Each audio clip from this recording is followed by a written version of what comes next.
Aujourd'hui, tu vas découvrir pourquoi les personnes qui te dérangent le plus ne sont pas à l'extérieur, mais reflètent quelque chose à l'intérieur de toi. Nous l'avons tous ressenti. Cette sensation de choc avec quelqu'un, ce frottement constant qui nous fait sortir de nos gonds, des discussions qui se répètent, des malentendus qui ne finissent jamais, des personnes qui semblent spécifiquement conçues pour nous faire exploser. Nous vivons entourés d'autres.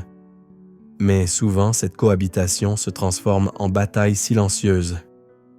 La colère qu'on n'exprime pas, l'incompréhension qui nous ronge, la souffrance relationnelle qu'on porte comme un sac invisible. Les anciens maîtres taoïstes ont compris quelque chose que nous avons oublié. Ils disaient « Le monde est comme un lac calme. Quand tu jettes une pierre, tu ne vois pas la pierre, mais tu vois les ondes qu'elle provoque. » Qu'est-ce que cela signifie? Que ce que nous voyons chez les autres n'est pas la pierre qui est tombée dans l'eau. C'est le mouvement qu'elle a généré à l'intérieur de nous. Nous ne voyons pas les personnes telles qu'elles sont. Nous voyons l'effet qu'elles ont sur notre surface interne. Et voici ce qui est le plus important, ce qui peut changer ta façon de te relier pour toujours. La loi du miroir ne vient pas te culpabiliser. Elle vient te libérer. Pense à cette personne qui te sort de tes gonds, ce collègue de travail qui te contrarie toujours, ce membre de la famille qui, dès qu'il ouvre la bouche, tu sais déjà qu'il va dire quelque chose qui va te déranger. Ce partenaire ou ex-partenaire qui semblait connaître exactement quel bouton presser pour te faire exploser. Et c'est le plus étrange. Pourquoi ça m'arrive toujours avec des personnes différentes? Tu changes de travail et quelqu'un de nouveau apparaît avec les mêmes attitudes qui t'irritaient avant. Tu termines une relation et la personne suivante répète des patterns similaires. Tu t'éloignes d'un ami toxique et un autre prend sa place avec le même comportement. Pourquoi ce que les autres font ou disent m'affecte tant? Nous vivons dans une réaction constante, défendant notre ego, sentant que le monde nous attaque, nous manque de respect, ne nous valorise pas. Chaque jour est une bataille invisible où les autres semblent être le problème, et nous finissons épuisés, émotionnellement vides, nous demandant pourquoi personne ne nous comprend vraiment. Cette douleur n'est pas mineure. C'est la souffrance de sentir que tu es seul contre le monde, là que tu dois toujours être sur la défensive, que tu ne peux jamais baisser ta garde. C'est vivre en alerte permanente, attendant le prochain conflit, la prochaine déception. Mais il y a quelque chose que nous n'avons pas considéré, quelque chose qui change complètement la perspective. Le monde n'est pas le problème, le monde est le reflet. Maintenant, écoute bien ce que je vais te révéler, parce que ce que je vais te transmettre va transformer radicalement ta façon de comprendre tes relations et tes conflits. La loi du miroir affirme quelque chose de radical. Les personnes qui t'entourent, spécialement celles qui te perturbent le plus, agissent comme des miroirs de quelque chose qui habite à ton intérieur. Elles ne sont pas tes ennemis, elles sont des messagers. Les anciens taoïstes comprenaient cela profondément. Pour eux, la réalité externe coule avec le Tao, l'ordre naturel des choses. Le conflit ne surgit pas du monde.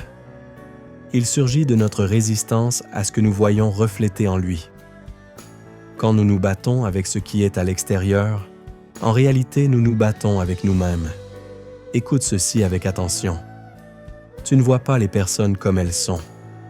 Tu les vois comme tu es. Pense-y. Un miroir n'a pas d'opinion. Il reflète simplement. Si tu te places devant lui en fronçant les sourcils, il te renvoie un froncement de sourcils. Si tu souris, il te renvoie un sourire. Le miroir ne te juge pas, ne t'attaque pas, n'a pas d'agenda. Il montre seulement. C'est ainsi que le monde fonctionne avec toi, comme l'eau d'un lac. Si l'eau est agitée, le reflet est confus. Si elle est calme, le reflet est clair. Ça, ton état interne détermine ce que tu vois refléter. Et l'écho dans la montagne. Crie avec rage et tu recevras la rage. Murmure avec paix et tu recevras la paix. Le monde te reflète constamment. La question est, es-tu prêt à voir ce qu'il montre?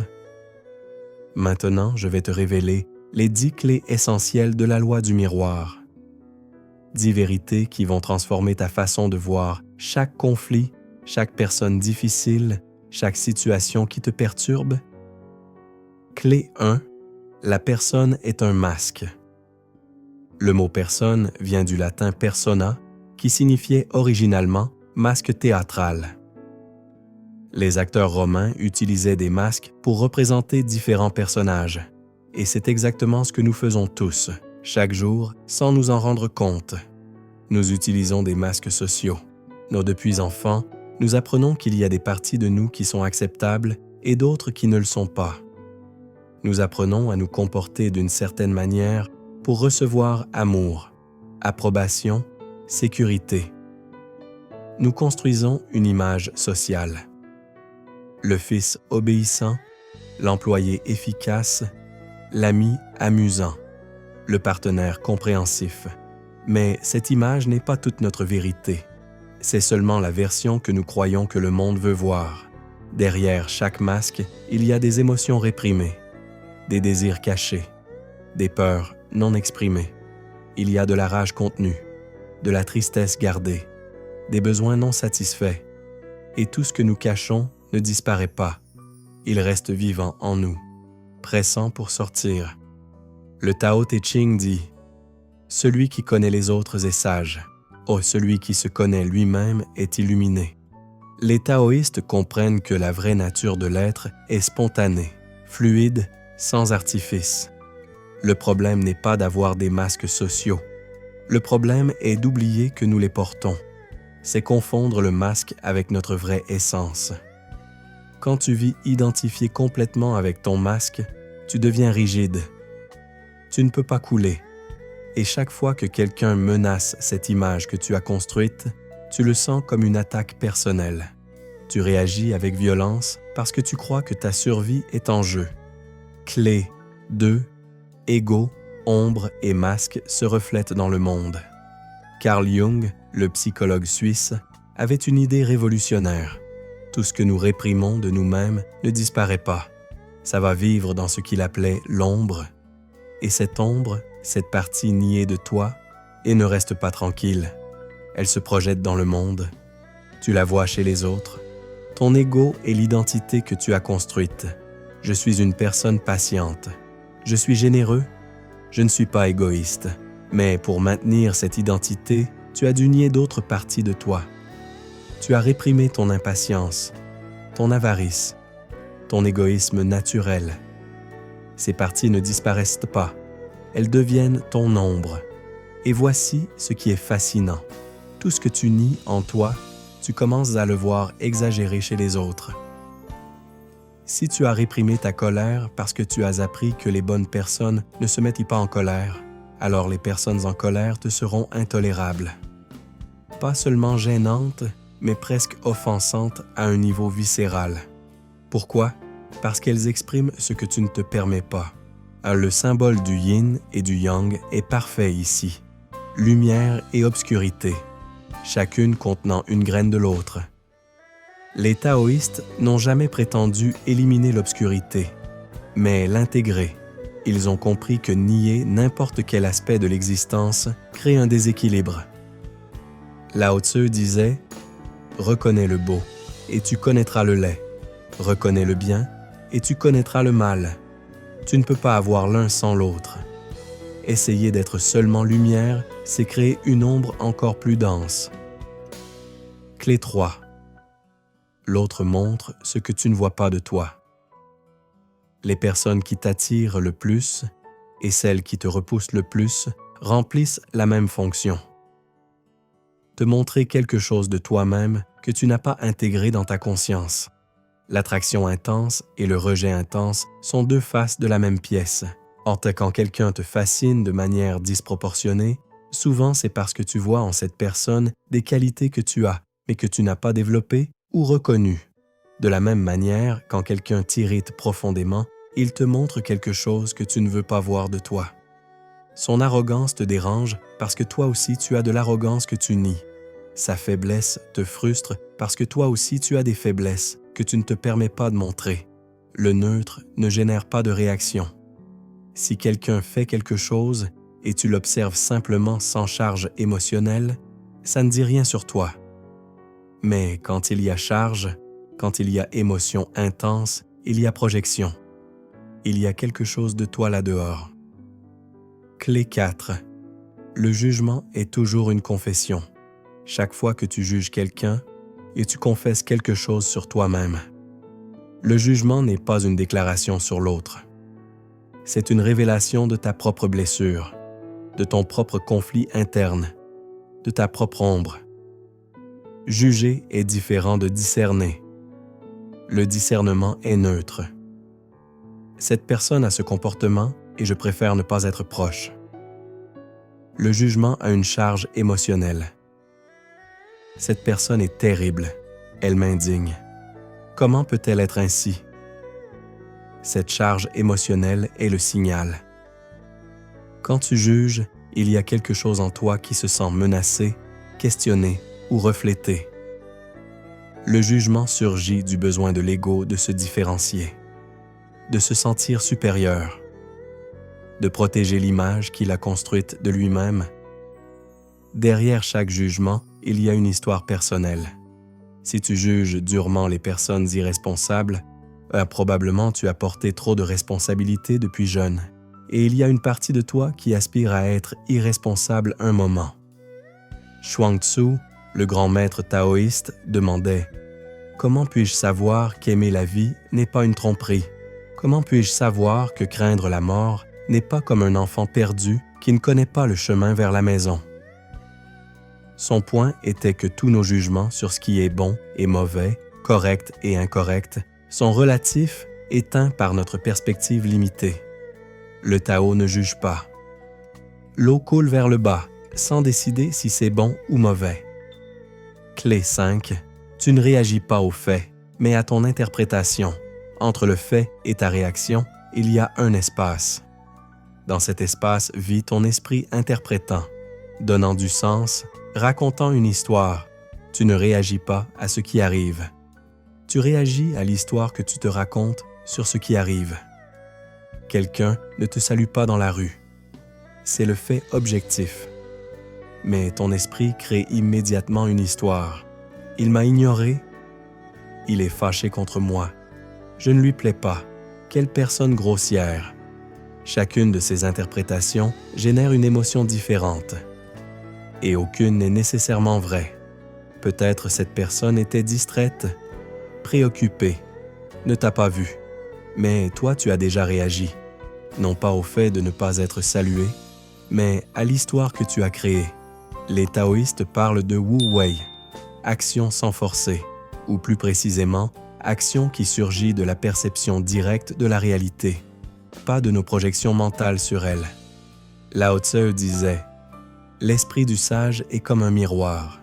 Il ne s'accroche à rien, ne rejette rien, reçoit, aide mais ne garde pas. L'esprit qui interprète constamment est accroché au passé et le projette dans le présent. Il ne voit pas ce qui est, il voit ce qu'il craint que ce soit. » Clé 6. Tu projettes ce que tu n'acceptes pas de toi. La projection psychologique est l'un des mécanismes de défense les plus puissants de l'esprit humain. Ça fonctionne ainsi. Tu prends quelque chose que tu ne peux pas accepter en toi-même et tu le lances dehors. Tu le vois chez les autres. Ce n'est pas conscient, ce n'est pas délibéré, mais ça arrive constamment. Imagine qu'enfant, tu as appris que la colère était dangereuse. Chaque fois que tu te mettais en colère, tu étais puni ou rejeté. Donc, tu as développé une croyance. Je ne suis pas une personne en colère. La colère est mauvaise, mais la colère ne disparaît pas en la niant, et qu'est une émotion humaine naturelle. Alors, que fait ta psyché? Elle projette cette colère dans le monde. Soudainement, tous les autres semblent en colère. Ton chef est en colère. Ton partenaire est en colère. Le caissier du supermarché est en colère. Tu vis dans un monde plein de gens en colère, parce que c'est plus sûr de le voir dehors que de le reconnaître dedans. Ce qui est fascinant, c'est que la projection cherche une sortie. Le réprimé veut être vu, intégré, guéri. C'est pourquoi tu attires vers toi exactement ce que tu nies, non pas comme punition, mais comme opportunité d'intégration. Le concept taoïste de Ziran signifie naturel, spontanéité, être ce que tu es sans forcer. Quand tu nies des parties de toi-même, tu t'éloignes de ta nature essentielle, tu crées une division interne. Le Tao Te Ching dit « Celui qui s'accepte lui-même accepte le monde entier ». La projection cesse quand il y a acceptation interne. Ça ne signifie pas que tu deviens toutes ces choses que tu projettes, mais que tu les reconnais comme possibilités humaines qui vivent aussi en toi. Clé 7. Ce que tu donnes est ce que tu reçois. Le monde n'est pas un lieu neutre qui te fait des choses. C'est un système de rétroaction. Il te renvoie l'énergie que tu émets. Non pas de forme magique ou ésotérique, mais de forme pratique et psychologique. Ce que tu donnes détermine ce que tu reçois. Si tu marches dans la vie avec méfiance, attendant que les gens te trahissent, tu te comportes de manière défensive. Tu ne t'ouvres pas, tu ne partages pas, tu gardes la distance, et les gens sentent cette énergie. Ils répondent avec prudence, avec distance, confirmant ta croyance que les gens ne sont pas fiables. Ce n'est pas de la faute, c'est de la responsabilité. Il y a une différence. La faute implique que tu méritais le mauvais traitement. La responsabilité reconnaît que ton énergie interne contribue au type d'expérience que tu attires et génères. Le concept de te, dans le taoïsme, se réfère à la vertu, mais pas au sens moral. Il se réfère à l'énergie que tu émanes quand tu vis aligné avec ta nature essentielle. Quand tu vis avec te, il y a harmonie parce que tu es harmonie. Les taoïstes comprennent que l'univers répond au type d'énergie que tu y mets, non pas comme récompense ou punition, mais comme reflet naturel. Le ciel et la terre sont impartiaux. Ils traitent toutes choses sans jugement personnel. Il n'y tient que la loi naturelle de cause à effet et à clé 8. La violence commence envers soi-même. Avant que quelqu'un te blesse, tu t'es déjà blessé. La violence externe est seulement l'écho de la violence interne, et la violence interne la plus commune n'est pas la haine envers soi-même. C'est te forcer constamment à être différent de ce que tu es. Combien de fois par jour tu t'exiges d'être plus productif, plus discipliné, plus fort, plus réussi? Combien de fois tu nies tes besoins de repos, d'expression émotionnelle, d'authenticité? Je ne devrais pas sentir ceci. Je ne devrais pas vouloir cela. Je devrais être meilleur. C'est de la violence, pas physique, mais réelle. C'est le conflit interne constant entre ce que tu es et ce que tu crois devoir être. C'est la guerre contre toi-même. Et quand tu vis en guerre interne, tu projettes la guerre externe. Tes relations deviennent des champs de bataille parce que tu es déjà en bataille avec toi-même. Tu ne sais pas te relier depuis la paix parce qu'il n'y a pas de paix à l'intérieur. Le principe central du Tao est Wu Wei. Ne pas forcer. Ça ne signifie pas ne pas agir. Ça signifie agir depuis le flux naturel, non pas depuis la coercition. Quand tu forces quelque chose, y compris toi-même, tu crées résistance et souffrance. Lao Tse disait « La nature ne se presse pas, mais tout s'accomplit. Le bambou ne se force pas à grandir. La rivière ne se force pas à couler. Seuls les humains vivons en guerre constante avec notre propre nature. Quand tu arrêtes de te violenter intérieurement, quand tu acceptes tes rythmes, tes limites, tes émotions telles qu'elles sont, quelque chose change dehors. Les personnes cessent de te traiter violemment. Et non pas parce que tu as changé le monde, mais parce que tu as cessé d'émettre la vibration de quelqu'un qui accepte la violence. Clé 9. Les personnes proches sont les miroirs les plus puissants. Tes relations les plus intimes, partenaires, famille, amis proches, sont les miroirs les plus clairs et les plus perturbants. Ce n'est pas une coïncidence.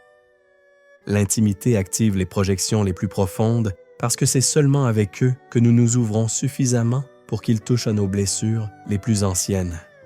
Avec un étranger, tu gardes ta garde haute. Avec ton partenaire, ta famille, tes amis les plus proches, tu baisses les défenses. Et c'est précisément là qu'émergent tes patterns les plus anciens, tes blessures d'enfance, tes besoins non satisfaits. Ton partenaire ne te fait pas sentir rejeté, et il active ta vieille blessure de rejet qui vient probablement de l'enfance. C'est pourquoi les relations intimes sont si difficiles. Non pas parce que les personnes proches sont pires que les étrangers, mais parce qu'elles sont de meilleurs miroirs. Elles te montrent avec plus de clarté ce que tu as besoin de voir. Le I Ching, le livre des mutations utilisé dans le taoïsme, dit « Ce qui est proche est difficile à connaître. Les personnes les plus proches sont les plus difficiles à voir objectivement parce que nous sommes tellement enchevêtrés émotionnellement avec elles. » Les taoïstes comprennent que l'intimité est un chemin de cultivation spirituelle. Ce n'est pas seulement pour le bonheur ou la compagnie, c'est pour la croissance. Les relations proches nous polissent comme la rivière polit les pierres. Le frottement est nécessaire pour adoucir les arêtes. Clé 10. Le conflit est une opportunité d'auto-investigation. Chaque conflit, chaque personne qui te dérange, chaque situation qui te sort de ton centre est une invitation, pas une condamnation, pas une punition. Une opportunité de mieux te connaître, de voir ce qu'il y a en toi qui demande attention, intégration, guérison. Normalement, quand surgit un conflit, toute notre énergie va vers l'extérieur. Qu'a fait cette personne? Comment puis-je la changer? Comment puis-je me défendre? Comment puis-je avoir raison? Mais la loi du miroir t'invite à inverser la direction de l'attention. Au lieu de te demander « Que m'a-t-elle fait ?» Demande-toi « Que me montre-t-elle » Cela ne signifie pas qu'il n'y ait pas de comportement inacceptable ou que tu doives tolérer les abus. Tu peux établir des limites et t'éloigner de situations nuisibles, mais même dans ces cas, il y a de l'information précieuse dans ta réaction. Pourquoi as-tu accepté ce traitement? Quelle croyance sur toi-même a permis cette dynamique? Qu'apprends-tu sur tes patterns? Le conflit n'est pas l'ennemi. L'inconscience l'est. Le conflit conscient est transformateur parce qu'il te révèle des couches de toi-même qui restaient te cachées. Le I Ching a un hexagramme appelé conflit qui dit « Le conflit doit être résolu à ses débuts. Quand il se développe, apparaissent les difficultés. Et comment se résout-il à ses débuts? Non pas en se battant avec l'extérieur, mais en s'occupant du déséquilibre interne qui l'a généré. » Les taoïstes voient chaque défi comme un maître. La pierre sur le chemin n'est pas un obstacle. Elle fait partie du chemin. Le vent qui souffle contre toi ne t'empêche pas d'avancer. Il t'enseigne à te déplacer avec plus d'habileté. Arrête-toi un moment. Respire. Sens le poids de ce que tu viens de lire. Le miroir ne t'accuse pas. Le miroir ne te punit pas. Le miroir reflète simplement. Et c'est la libération la plus profonde qui existe. Parce que si le monde est un reflet de ton état interne, alors tu as du pouvoir. Non pas le pouvoir de contrôler les autres, mais quelque chose de beaucoup plus précieux. Le pouvoir de transformer ton expérience depuis l'intérieur. Pendant des années, tu as combattu des reflets. Tu as essayé de changer l'image dans le miroir en bougeant les mains devant lui, attendant que le reflet se comporte différemment. Mais le miroir peut seulement montrer ce qui est devant lui. Le conflit n'est pas ton ennemi. Il ne l'a jamais été. Le conflit est le messager. Et comme tous les messagers, il accomplit seulement sa fonction, t'apporter de l'information. Chaque personne difficile dans ta vie, chaque situation qui te perturbe, chaque réaction émotionnelle que tu ne peux pas contrôler, tout cela est de l'information. Des données précieuses sur toi-même, des coordonnées exactes qui te signalent où sont tes blessures, tes croyances limitantes, tes patterns non résolus. La paix n'est pas d'en changer le monde. La paix est d'en changer le miroir. Et le seul miroir que tu peux changer est le tien, ta perception, ton état interne, la clarté avec laquelle tu te vois toi-même. Pense à un lac. Quand l'eau est agitée par le vent, le reflet est confus, distordu, impossible à interpréter. Mais quand le vent cesse et l'eau se calme, le reflet devient parfaitement clair. Tu vois chaque détail, chaque nuance, chaque vérité reflétée avec précision. Ainsi arrive quand tu fais la paix avec toi-même, quand tu arrêtes d'être en guerre interne, quand tu arrêtes de te forcer, de te critiquer, de te nier, de t'exiger d'être différent de ce que tu es. L'eau de ton être se calme. Et alors le reflet que tu vois dans le monde devient clair. Non pas magiquement, non pas parce que le monde change du jour au lendemain, mais parce que toi tu changes la façon dont tu le perçois, dont tu te relies à lui, dont tu réponds à ce qui arrive. La loi du miroir ne vient pas ajouter plus de pression à ta vie. Elle ne vient pas te dire « tout est de ta faute » ou « si tu souffres, c'est parce que tu l'attires ». C'est une distorsion cruelle